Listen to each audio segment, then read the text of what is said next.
and then there'll be a short opportunity for questions after that. Good evening.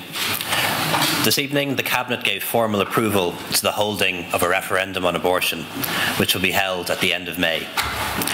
We will know the exact date following the conclusion of a debate and vote in the Dáil and Shannon, but I'm confident that this timeline can be met. The Minister for Health has been given approval to prepare a referendum bill to amend the Constitution. It'll be the 36th amendment to our Constitution. I want to thank the Citizens' Assembly and the All-Party Committee for the work they did to bring us to this point.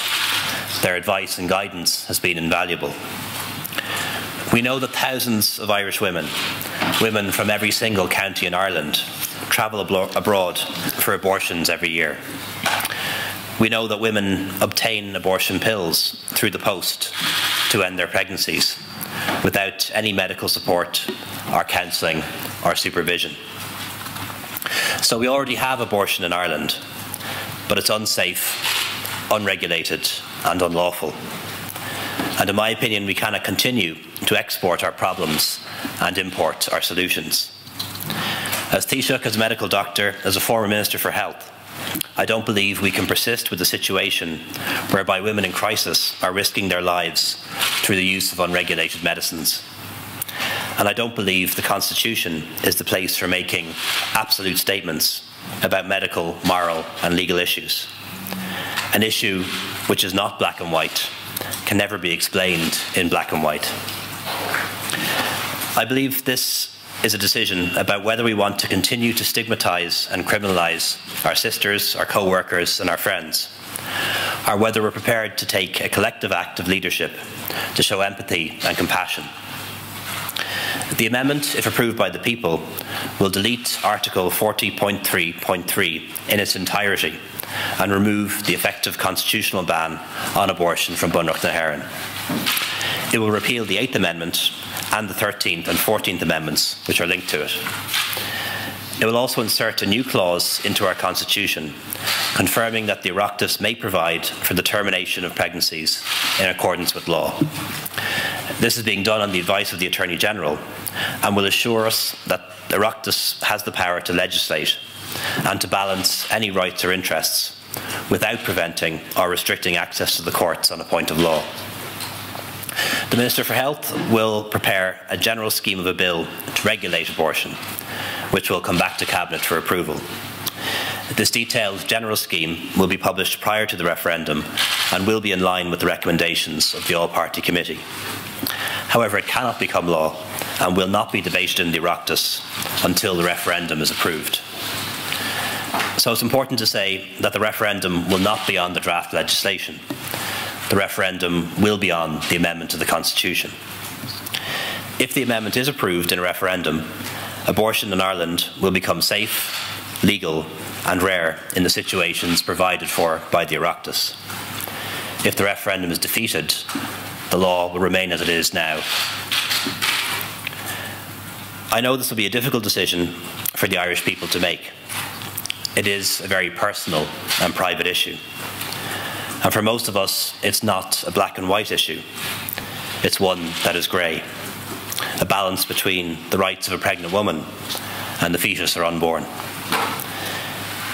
And it's a matter for people to make their own decision based on the evidence they hear, compassion and empathy. And I want the debate to be respectful on all sides, and it should never be personalised. However difficult, I believe the time has come to allow the people to make this decision.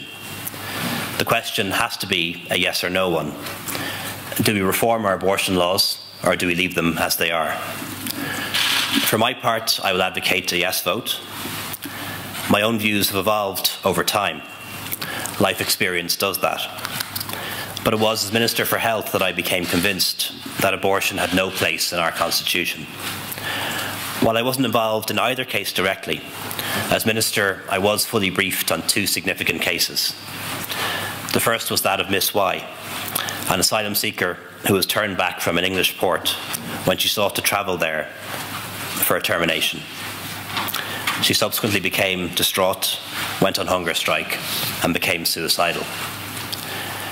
The second was the heartbreaking case of a woman who is clinically dead but on life support, while the baby she was carrying remained alive for a time. These cases should have been matters for the women concerned, their next of kin, and their doctors, but both were decided in the courts due to the 8th Amendment. Doctors seeking advice on what to do in difficult situations should refer to clinical guidelines, not to Bunruch na hÉireann. And that's why I called for a change in the Dáil back in December 2014. I believed we could no longer approach this issue with cold certainty, but needed to do so with compassion. On the matter of the 12 weeks, as proposed by the All-Party Committee, people will have to make up their own minds, based on the evidence and their own conscience. In making my decision to support it, should the legislation ever come before the Dáil, I listened to the views of others, medical experts, the public, my own party, ministers and friends. And above all, I've listened to women. I had to think long and hard about the provision for abortion without a specific indication in the first 12 weeks. However, the All-Party Committee, through their work, has pointed out the impossibility of requiring women to establish that their pregnancy was as a result of rape or incest.